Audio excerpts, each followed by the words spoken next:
Hello, friends. So we have seen that even after being scolded by her father, the little girl does not realize her mistake, rather makes a fuss and gets angry. We also saw that, despite of this, her father shows his love towards her. But if you think the story ends here, then you are wrong because there is still a lot to happen. Baby, come for breakfast. Your milk is getting cold, called Baya, my elder brother. I quickly put on my slippers, picked up my favorite doll, Bitter, and rushed out into the veranda. It was a beautiful day. The morning air was most refreshing. Ah, how lovely, I said aloud, taking a deep breath. I ran across the veranda with Bitter tucked under my arm. While I gulped down the milk, I heard Papa calling out to the driver. Ah, Papa is still here. Baya, he hasn't gone to the clinic today, I said, overwhelmed with joy. Being engrossed in a magazine, Baya did not reply, but I could see Papa talking to someone in his room, which was opposite the dining hall facing the veranda. Papa, I don't have to go to school. It's a holiday. Do you have a holiday too? Look, Beta has got fever, I said, all in one breath. No, my dear child, I don't have a holiday today. You go and play while I talk to Mr. Singh. He is very ill. I'll ask the compounder to give your doll some medicine, Papa said lovingly. 12. It was quite unusual to find my father at home at that time. Normally he was in his clinic before I woke up, so I was very happy. My father wiped his spectacles with the kerchief as he listened to his patient carefully. I was on the balcony when I heard, "Baby, baby, come here, see this." It was my brother from the veranda. He had spread himself on an easy chair and our dog Tom was dancing round on his hind legs. I burst out laughing. Papa will give medicine to Beta, I said, showing off, and I'll ask Papa to give some medicine to his darling daughter, because she laughs and laughs, said Baya, tickling me and sending me into fits of laughter. Being the youngest child in the family, I received everyone's attention and affection. Papa, of course, was the most affectionate. I ran from one end of the veranda to the other and then onto the balcony, staying close to Papa's room to attract his attention while I played. I swung on the curtain, thumped on the door, tap-ped on the table, pulled and pushed the chair. Look, Baya, what a variety of sounds they make, I said, pulling the chair, then leaping up and rapping on the door, clapping my hands, jumping all the while. Don't, pleaded Baya, not taking his eyes off 13, the book in his hand. Racing back to the window of Papa's room, I saw him still busy with the patient. I loved to see him there before me while I played. He must be liking it too, I thought, to see me play around in his room.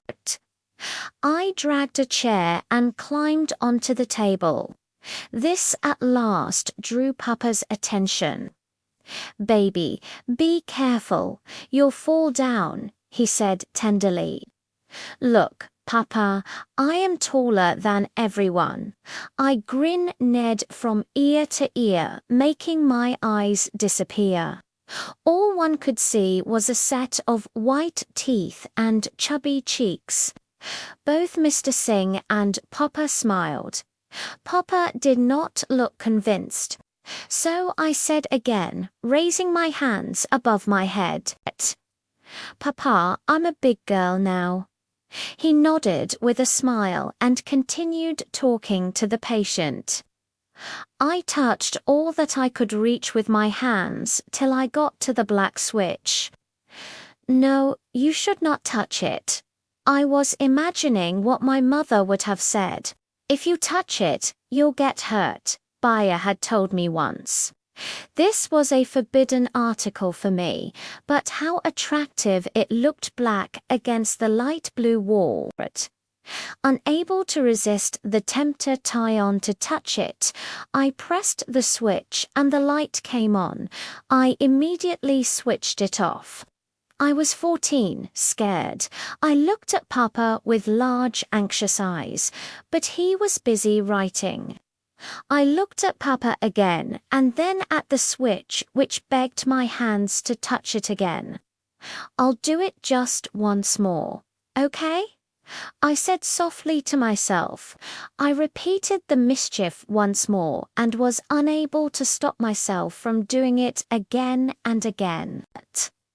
I seemed to have disturbed Papa, who was 15, concentrating on the patient's problem. Completely exasperated, he put down his pen and spectacles and shouted at me, "You're not listening to me. Get down from there." His loud voice broke my trance. I gaped at him wide-eyed. He fixed his gaze on me, expecting to be obeyed instantly. I was shocked at being scolded so loudly by him, scolded by Papa. Papa, a very soft-spoken person who was known never to raise his voice, had shouted in anger at his darling daughter. I was very angry with him. I jumped down from the table with a loud thud and raced up and down the balcony. My breath quickened, my face went red with anger, and my eyes felt hot with unshed tears. Throwing my hands about, I raced up and down, wanting to destroy everything that came in my way. Hearing the commotion, Baya came out. "What is it?" he asked.